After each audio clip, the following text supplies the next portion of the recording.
오늘은 하나님께서 구원하시는 그 대상의 범위를 한번 생각해 보도록 하겠습니다.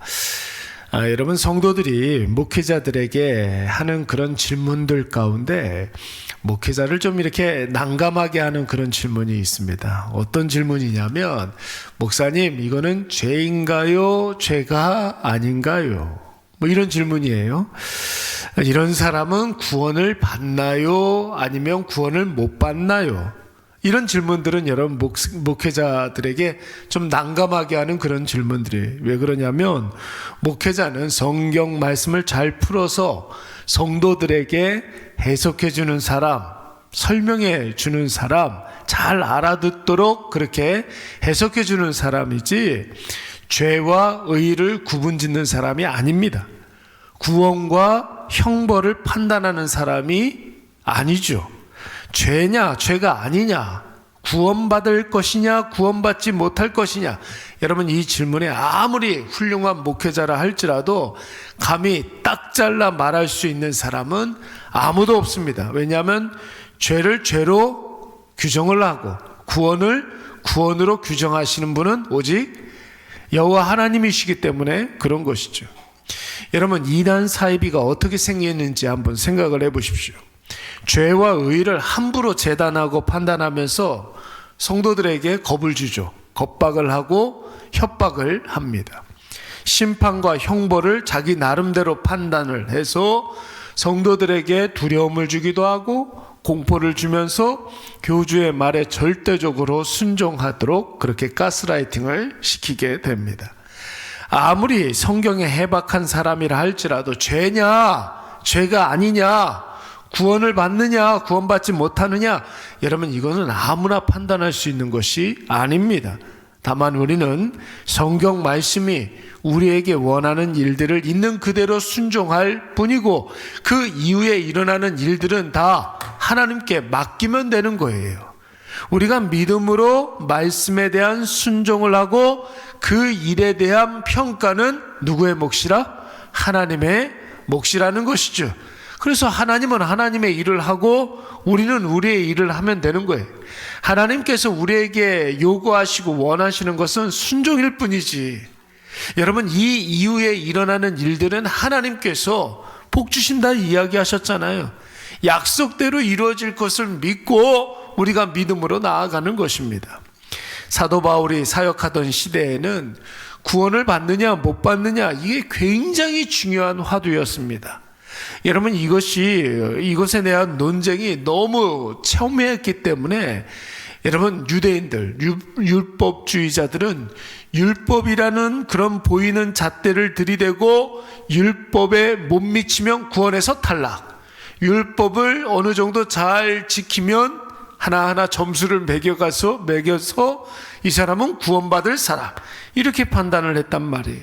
그러니까 율법과 전혀 상관이 없는 유대인 아닌 이방인들에게 대해서는 구원이 저들에게 절대로 있을 수가 없다, 이렇게 판단을 한 거죠.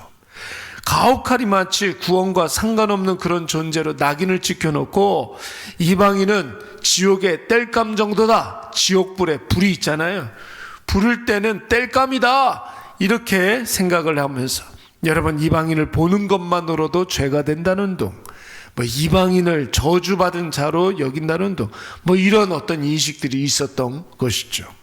여러분 이것이 얼마나 심했는지 사도 바울을 파송했던 안디옥 교회에도 여러분 이 논쟁이 있었어요. 분명히 믿음으로 말미암아 구원을 얻는다, 이 믿음을 가지고 생겨난 안디옥 교회였는데, 바울과 바나바가 제1차 전도 여행을 떠났을 때에 가만히 아주 슬그머니 유대인들, 율법주의자들이 이 안디옥 교회에 슬그머니 이렇게 들어와서 믿음으로 구원을 받는다니 그 말도 안 되는 소리를 하지 말아라, 율법을 지켜야 된다, 할례를 받아야 된다, 이런 사상들을 자꾸만 주입을 했던 것입니다. 나중에 여러분 사도 바울이 돌아왔을 때 믿음으로 말미암아 이방인들도 예수 그리스도를 영접하더라, 이런 보고를 하니까, 여러분 이 율법주의자들에게 사로잡혔던 이 안디옥 교회 성도들 가운데 우리가 도저히 믿을 수가 없다, 이방인들이 어떻게 믿음으로 구원을 받을 수가 있겠느냐? 율법도 모르는 사람들이 율법을 지키지도 않았는데 어떻게 구원을 받을 수 있느냐? 여러분, 이런 항의를 하게 된 거예요. 그래서 자신의 목회자인 바울이 예루살렘 교회에 가가지고 이방인들도 믿음으로 구원받는다는 사실을 예루살렘 교회에 예수님의 제자들, 사도들에게 확인받아 오라고 여러분 예루살렘 교회, 예루살렘으로 파송하지 않았습니까? 어이없는 것은 뭐예요? 그렇게 이야기하는 사람들도 이방인이면서, 자신들도 이방인이면서 이방인 구원을 믿지 못하는 현상이 벌어지게 되는 것입니다. 그래서 바울이 이 문제를 가지고 예루살렘 교회에 방문했을 때, 여러분 예루살렘 교회에 있는 사도들 그리고 모든 교회의 지도자들이 이참에 이 문제, 이방인 구원에 대한 문제에 대한 이 매듭을 짓자, 이렇게 해서 생겨난 것이 뭐냐면 바로 제1차 예루살렘 공의회 첫 번째로 최초로 열렸던 교회 연합체의 총회가 바로 이 문제 때문에 여러분 일어나게 됐던 것입니다. 여러분, 이 총회의 결론이 무엇이었습니까? 이방인들도 예수 그리스도를 구주와 주님으로 영접하고 믿기만 하면은 다 구원받은 하나님의 자녀가 된다, 이것을 확증했어요. 단지 이방인들이 이제 예수님을 믿게 되면 절대로 우상숭배는 하지 말아라, 우상숭배 금지, 그리고 당시에 만연했었던 성적인 그런 어떤 타락들, 여러 가지 성문화를 척결해야 된다, 이런 것들을 조건으로 달았던 것이죠. 사도 바울이 이 결론을 가지고 안디옥 교회에 돌아와 가지고 이제 더 이상 안디옥 교회 성도들에게 이 결의문을 읽고 난 다음에 안디옥 교회 성도들은 이제 더 이상 이방인 구원에 대해서 이의를 제기하는 사람들이 없게 되었습니다. 그리고 이 문제를 갈라디아 지역, 그러니까 제1차 전도 여행을 했었던 지역에 사도 바울이 전도했었던 초신자들에게 이 기쁜 소식을 알려주기 위해서 제2차 전도 여행을 떠나게 되었던 것입니다. 그래서 원래 제2차 전도 여행의 대상은 누구였습니까? 원래는 제1차 전도 여행 때 전도했었던 사람들을 다시 한번 이렇게 돌보고 보기 위해서 떠났던 것이죠. 그리고 바로 오늘 이 서신서를 쓰고 있는 갈라디아 지역의 교회들의 성도들에게 여러분, 오직 이방인들도 믿음으로 말미암아 구원을 받는다, 이것을 전해줬던 것입니다. 이방인들에게 복음이 증거되고 예수가 전해져서 이방인들도 예수 그리스도를 구주와 주님으로 받아들였다면 그가 누구든지 헬라인이든 야만인이든 로마인이든 유럽인이든 그 어떤 누구도 가리지 아니하고 여러분 예수의 생명이 동일하게, 구원이 동일하게, 하나님의 자녀됨이 동일하게, 여러분 하나님 나라의 백성됨이 동일하게 적용되는 줄로 믿습니다. 그래서 바울은 모든 이들이 다 믿음의 조상으로 여기는 유대인의 시조 아브라함을 예로 들면서 구원의 보편성을 이야기하게 되는 거죠. 여러분 창세기 15장 말씀에 보시면 하나님께서 아브라함에게 큰 복을 약속해 주셨는데, 여러분 아브라함이 하나님께서 주시마 약속하셨던 그 복을 내용을 믿었어요. 하나님의 말씀을 믿었단 말이에요. 그것을 자기의 것으로 삼았는데 그것을 하나님께서 의로 여겼다, 이렇게 말씀을 하셨습니다. 그렇다면 여러분, 하나님이 아브라함에게 약속하신 것이 무엇입니까?